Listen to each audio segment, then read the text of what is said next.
Hi, happy Monday. Okay, so as you can tell, I'm in a different location. But regardless of where I am, happy business nights with Antonia. It's so nice to see you. Thank you so much for joining us tonight. I feel like for those of you who don't know, I just took my very first vacation. So let me go ahead and roll into the topic, Antonia's 2 cents. So I'm actually going to skip over the other two. Why? Because I was off for 3 days. So in any way, I want to make sure that you all know that one of the things I talked about inside of my group, women entrepreneurs who left their 9 to 5 or want to, is about, disconnecting from your job, your employer, from your side hustle, from your business, and just taking that time necessary in order to refuel yourself or rejuvenate yourself. Making sure that you actually take time off. So this past weekend was actually my first time off in about 3 years or so. And it was phenomenal. I had friends and I ran into one of my clients and her family out at Universal Studios. I had my family come over, my extended family come over. We loved on my son. Today's actually his 14th birthday today. And so the party is continuing on. I'm at my grandmother's house right now and we're doing a dinner. Like, it's just all of these things. And I am totally 100% in love with my family and spending time with them and actually like sleeping when I need to sleep. So it was amazeballs. I am very thankful. I want to make sure I say one or two things in regards to that. So when you are a business owner and you are scheduling your own vacation, clearly, unless you have a big company and you're earning PTO from your own company, right? But clearly there's no PTO. Okay. So just know that from the gate, there's no pay time off. So when you're thinking about your vacation, make sure you build in either a half a day before the day you're supposed to go off. So you have no time to pack and to do laundry and to iron your clothes and to not forget a travel toothbrush. Not saying that happened to me or not. I'm not going to admit it. But then the other thing is to build in an extra day at the end so that you can actually lie to yourself and say, this is the day I'm going back to work. And then actually snooze on your cell phone or your alarm clock, sleep in, and then get to catching up on your emails. So lie to yourself because you kind of need that extra buffer day and you need that extra time to get back into the swing of things. And if you're anything like me, who have clients who are launching like multiple things at one time, it's going to be kind of difficult, but you just have to have an awesome team behind you to make sure that they're carrying the torch while you are unavailable or you're out. So build from the beginning from success, your days and when you're going to take days off. I have a client who said her and her family takes a vacation once a quarter. Oh my God, I totally want to get to that point. I'm just not there yet, but there's so many different levels of success and I feel like eventually I will get there. So, so exciting. Other than the lighting, I feel and I look a lot well rested. So just take my word for it at this point. Okay, so let's go ahead and roll into our special guest. So I'm super excited to introduce you all to Lisa Brum. I will tell you a couple of things about her. One, she's hilarious. Two, she has the best doggone headshot pictures I've seen in a very long time. Okay. And three, I know it's nobody but God who's put us together because we've been trying to schedule this for months and we finally got it together. And I finally got her here and I want to definitely have you all share into this conversation. So without further ado, because we've been waiting for so long and I'm so sorry about that, y'all, I apologize. Here is the lovely Miss Lisa Brum. Hi, good to see you. It's so good to see you. How are you doing? I'm good. And it's all in the timing. It's meant to be. For whatever reason, this is the day and it's going to be awesome. So thank you. Yeah, I think you're getting the less stressed Antonia right now. So. Yeah, I get total chillax gal. That's awesome. Totally chill. Well, Miss Lisa, please introduce yourself to our audience and tell Yeah. us what makes you great. Awesome. Well, I'm Lisa Brum and CEO and founder of My Financial Girlfriend. And we are all about finances and being a girlfriend. And what that means is I'm a 24-year veteran in, not a vet, but a veteran of the financial industry. So Okay. I've been a banker. I thought I wanted to be a CPA when I went to college. I ended up working in the banking industry, which then thrusted me into the investment insurance world and financial Ooh, planning. So I think you'll never be without a job. everybody needs money at some point, right? Yeah, I said, even if you want to live off the grid and go live in Aruba or something for a vacation or for the rest of your life, it's still going to take something like that. But exactly. yeah, and so I have probably a unique approach than I find that other financial professionals in my field. I've kind of gravitated to everyone deserves the right to work with a financial professional. Right. They deserve the right to be spoken to as if they have already received their adulthood certification and have gotten critical thinking. They've managed to make their way through life so far. But I Mhm. would say, with financial girlfriend in your back pocket, now you might just find a little bit more cash. You might find a little bit more choices around your money and things that you need to just learn about now that you have adulted and maybe have done a few things you would do differently. Right. Yeah. I love that. And I love that you're saying you have the right to be spoken to as if, you're an adult and you're responsible. And because one of the biggest things I feel like with me when I was learning about money management, is being spoken down to because I was so young and because I was asking seemingly dumb questions, I guess. Yeah, But you that don't is know what my you don't biggest, know. Yeah. that that just irritates me beyond belief. And there's actually statistics. I hate to do the statistic thing right off the bat, but women and people of color, we Hmm. get dismissed, ignored by because there's reasons behind it. It's not valid reasons and they're total myths. But the fact that we tend to make less money than those of men in our same fields, Hmm. and yet the other side of that math equation is we live longer. So when we Hmm. live longer, we actually make more money if you think about it, right? In the time that you're going to spend on this earth creating income to whatever degree you do, you have access to more money Right. than those of our counterparts. And Right. so I think part of being dismissed or ignored is that it becomes, it's kind of the male dominated ego maniac industry. And so I dismiss that knowledge. And I want to say that if we're going to live longer and we have access, we're actually the biggest purchasing power on the planet, Yeah. right? You We don't want to make mess with right. You don't want no. We know how to stretch our dollars. We tend to gravitate to the coupons and the discounts with the 10% off the 10%, and we really know how to, and part of today's topic is when women make money and make good money, everyone wins. Everyone gets to participate in our generosity because we take care of ourselves, we take care of our families.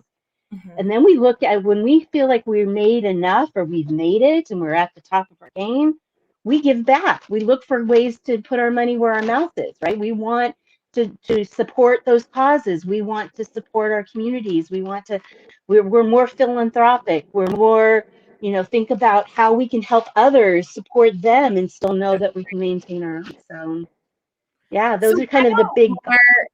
I'm sorry to cut you. Why don't more businesses understand this? Like, why don't they get that when women make more money, that everyone wins, including them? Like, I don't understand why they don't get it. I think there's a big wave coming, and I may be at just the catalyst. It's a little tiny ripple right now. Yeah. The little stone that got dropped into the ocean. We're like one ripple out right now. But I think that wave is going to start coming much faster and much more heightened aware, right? I think there's certain industries that are very caught on the fact that women have kind of the decision making power, even if we're in a coupling situation. You know, I've been married for 35 years, but my husband will come to me when when big money is going to be spent, or we have to put, money into the house or do some big projects. It's a discussion. And I can tell you that I probably It better trained be. him. Yeah. Well, we train each other because I Right. want for him as much as he wants for me.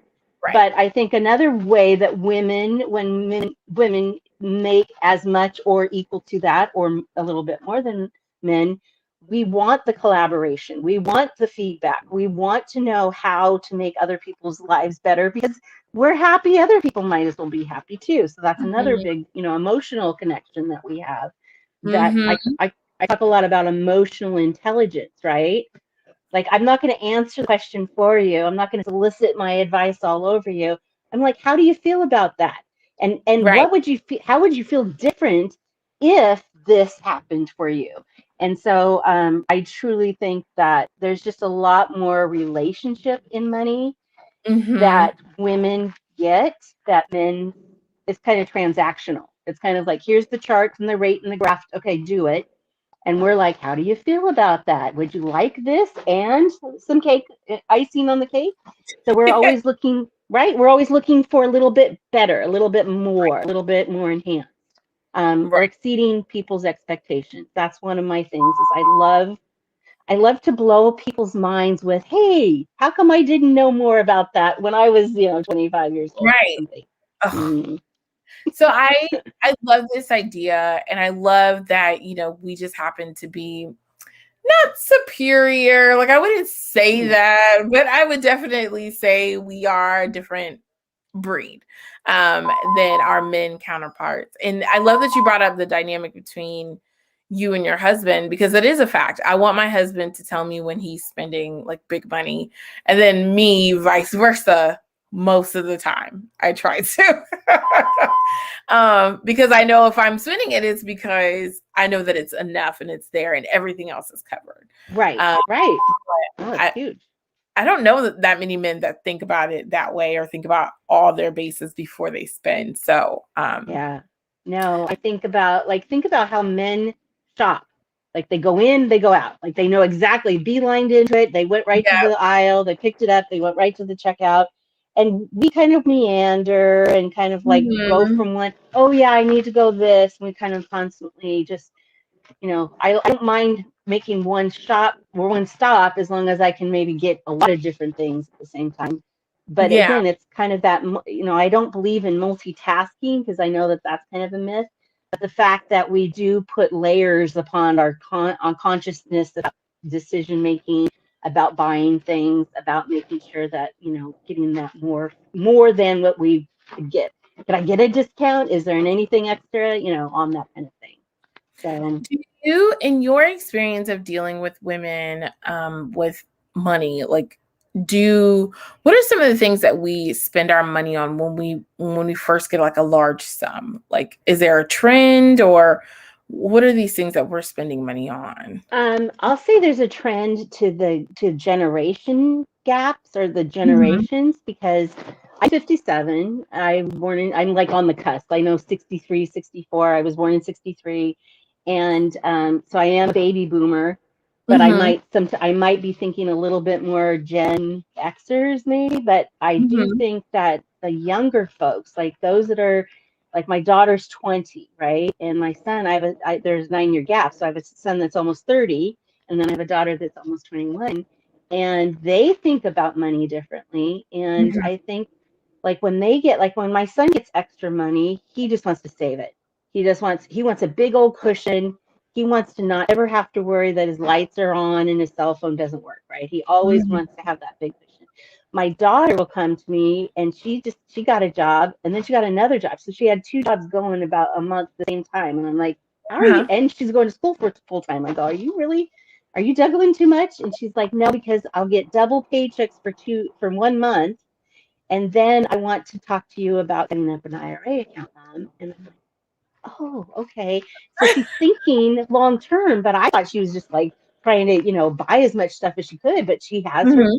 spendable account. She has her savings account, and now she's thinking about long-term savings. So I was like, okay. Oh, that's So, amazing. and I At talked to, 29? That's yeah, good. she's 20. And the thing is that I do meet with a lot of millennials, a lot, 20, maybe they're just getting out of college and they're thinking about their future. They're a lot more diligent about thinking that money isn't like a taboo. Like, I really want to dig into this. I want to learn more about investments. I want to Yes. learn more about how to own real estate, and I think, I think anytime you can appreciating assets, whether they're coming as, real estate or stocks or bonds or whatever, you're still going to Mhm. win because in the long term, you think of that. I always think of a person standing at the bottom of an escalator with a yo-yo. And Mhm. so, but if they're going to the top floor, are you going to watch the yo-yo as they're going up and down, or are you going to watch the ultimate outcome? And literally anything that's over 10 years or longer in the market Mhm. is going to have an upward trend. And so, again, if you're thinking, I love the fact that she's also thinking for immediate needs, and save some for the future and then save Right. some for the long term. So she's kind of doing. That's how she'll stay consistent because she's not depriving herself of the fun stuff that she That's needs. right. Yes. Yeah, I remember budget, the word budget. I hate that word, honestly, because it's restrictive. It reminds me of diet. Obviously, I don't like Uh-huh. that word either. I don't like So, it. So if I can have a fat bottom line, because I have a Mhm. fat bottom, I know that I'm gonna win. So the consistency, right? Mhm.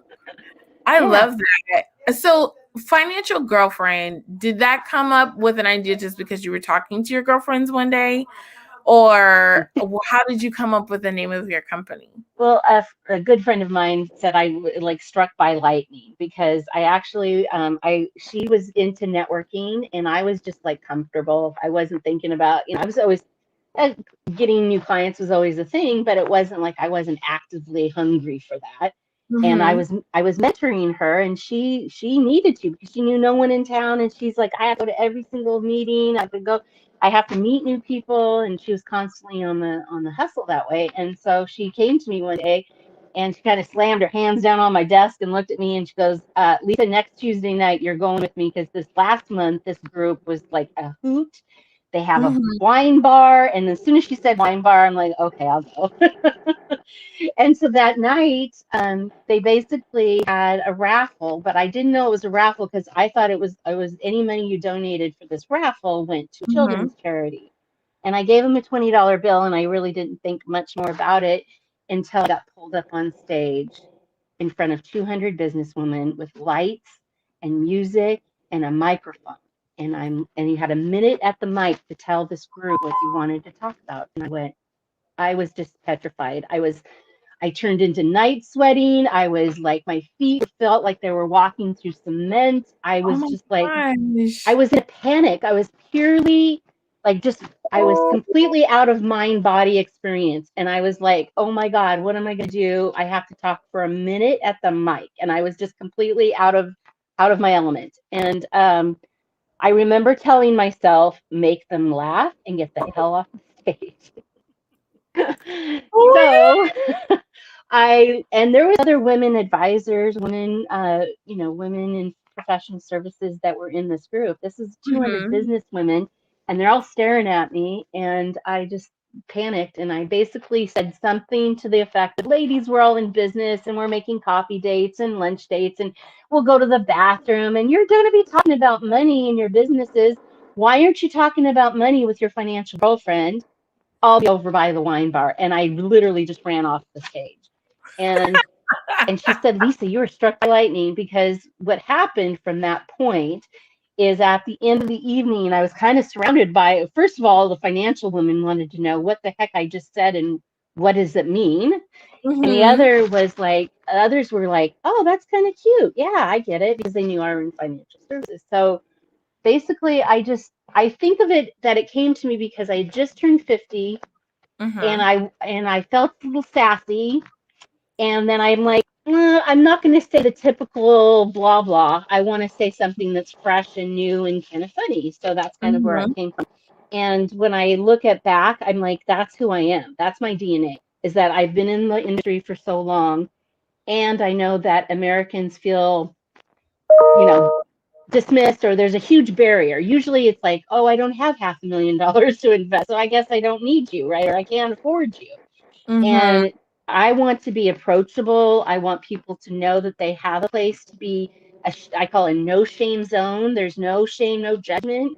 Like I've heard people had to pay their rent on their credit card. You're in survival mode. It's not your fault, right? And Right. so I give people room to realize that they've been in survival mode. They're just trying to make from one point to the next without, feeling like they're, falling in behind or living in their car. And so I really do feel for people, and the compassion that I have for people is that I can provide them all the resources and all the knowledge that we have in the financial industry. And then I Mm-hmm. get to be the girlfriend that gives them a hug when needed or gives them a tissue box when it's needed, because, Right. we're all just trying to survive, and to have a place that feels like you can really just get good feedback, feel like you're really making your own plans and being very collaborative in that nature. I wish I would have met you or someone like you 10 years ago when I was like not quite a single mom, but like I basically was, and everything financial was very much a struggle and it was stressful. And I would stay too long at jobs because they gave Oh me that yeah. financial security. And just knowing that, there are small things that I can do and I can hold on to them until I see the light at the end of the tunnel. And have someone be supportive and be a cheerleader in my corner who knows the full financial picture. That's why I love that your company is called the Financial Girlfriend, because I don't have a lot of girlfriends, but to have a financial one would have been amazing. Yeah, I know. It would Well, have and been. I think about the fact that you just get somebody who, I'll give you the straight scoop. I'll tell you, if you ask me to say, Lisa, what should I do here? We'll talk about all the different possibilities.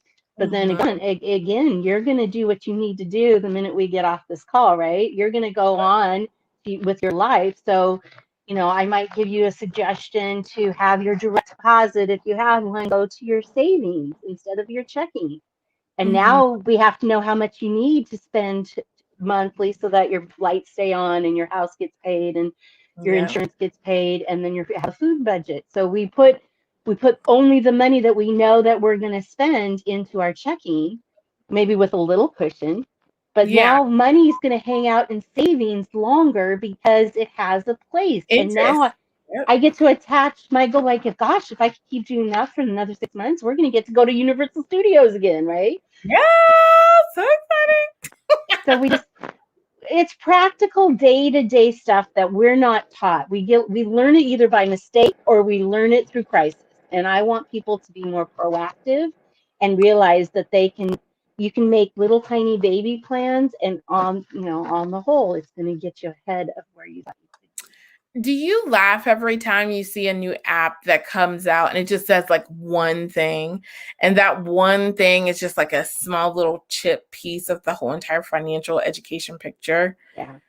Okay, It's good. 'Cause- it is laughable. But it's funny because I think that's a demand. There's got to be a Mhm. demand for it, and I think the demand is coming from the younger generation because they Yeah. see, it's the 7-Eleven little penny jar. I Mhm. mean, how much money do you think actually gets accrued in that throughout the year? Now, I know they're Mhm. using it to help people pay for little small parts of their, purchases, but I think, why does McDonald's have the charity, the, Ronald McDonald's House, his little change thing right there Yeah. at the drive-through window? So, pennies add up. And that's They another thing, is that, being a penny pincher is a good thing in my world, because Mhm. we're looking for all the little pieces that we can put together. But you're right, the app that just does one thing, it's like, well, okay, you're right, that's a single act of, but it also gives mental health uh, progress. It makes people think, Yeah. oh, wow, I'm actually doing something. So it makes them feel good. And I think that's part of what we don't, I think that's a disconnect in the industry, when money is helping us do good instead of Mhm. just feel like, oh, okay, I feel good. But no, are you going to do good with your money? You're gonna So, do is right. So I ask you because I always talk about my family, but they're my world. So I asked you because I started laughing at my husband last week because we discussed at our church that we go to. They're now doing this financial literacy like workshop and series. And we have our first joint account together. And I'm like, okay, well, I'm only going to put enough money in there for a certain amount of, the bills and everything. And this is how much all of our bills are. And so then you put in your amount too. And it's funny because like every time he would go in there, it would be less than what he thought. So he tried to track it and he downloaded an app. And all it does is summarizes all of the vendors that take money out of your account every month and on what day. And I said, you could do this by looking at the search filter, the bank account. But to him, it's the world. It's the app that is just gonna keep on giving. It keeps him feeling. So I'm like, okay, sure. Yeah. I think there's I don't promote any one app, but I think there's apps that help you round up, right? And then it'll start Yeah. saving the cents. And then there's apps that, for every $5 you collect, then it matches some money to do things with. So I think the app in of itself it's a good place to start if that's where your inclination is. It's not the be all end all, but it's definitely a good place to start. Because I just don't think we're taught as Americans in our school. It's kind of like the difference between book knowledge and day-to-day real life knowledge. Yes. And because I remember my high school, like I had to have a half a year worth of money and cents class, right? Ours was, and I took it in my last half of my senior year where I'm pretty much already mentally checked out. And I'm 17 years old, and it's taught by the high school baseball coach that needed something to do until 3 o'clock. So it's like he's teaching 17-year-olds how to balance a checkbook when we can't even open one until we're 18. We don't have jobs. We don't have, and again, it's not real life information. And I try to help, especially, I do focus on women, but I work with everyone. And we want people to think about no shame, no judgment, approachability. Hey, I need a place to bounce some ideas off. Like, I'd like to know how to buy a house, or I'd like to know how I'm going to, maybe buy another piece of property, or am I going to retire earlier? I've talked to so many people like in the last year who want to retire at 55. And it's like, it's a whole different strategy than somebody who wants to wait until they're 60. So, and it's only a year difference, but it's a huge amount of difference because of taxes. So the two biggest drains on people's growth overall are fees and taxes. And those are the two things that I'm super mindful about. And I purposely spend a lot of time with my clients on those two factors. Because once you have the rules of the game, in a sense, it's not just passing 200 like in Monopoly. It has to go all the time. It's now we're trying to actually use and benefit from those rules. Yeah. Right. Which is what they call like the big boys do. That's the reason why certain ones only pay so much in taxes and certain of them have these big, very diverse portfolios and they keep investing in real estate, even though it's seemingly to us, they keep failing at it, but it's on purpose. So all of these things. And I love that you are there to be that resource. So for the audience members who want a financial girlfriend, how do they get in contact with you? Our website is the best way. Facebook also, but everything you just Google. It's the full name is myfinancialgirlfriend.com is the website. Okay. On Facebook, we're at myfinancialgf is the short handle. And I'm currently licensed in 16 states. So my goal is to have us everywhere. I want to be in all 50 states. I have a 3 to 5 year goal to get that to happen. And and basically I have a whole team of people that, you get me or somebody who's just as qualified and can help. And we're just really here to service and just make it palatable. And actually, I want to make it fun. I want to put the fun in financial. So it's going to be fun. Love it. Well, definitely. So for those of you all who are watching us on our live, down in the ticker tape is her website and her Facebook handle. So definitely reach out to her. I read something about a top 15 money hacks. Is that a premium that they can still grab? Is that okay? Absolutely. Yes, it is. It's a freemium. I love that. Yeah, on the website. I think after you've been on the one of the pages, or if you're in the group or in my pages, Mm-hmm. I'm not a techie. Can you tell? It's a Once they've been there for I think 15 seconds, then a pop-up will show up and how they can and just put in their name and their email, and we'll send them a copy. It's a PDF downloadable. 15 top money hacks and how to put more money in your pocket. I love it.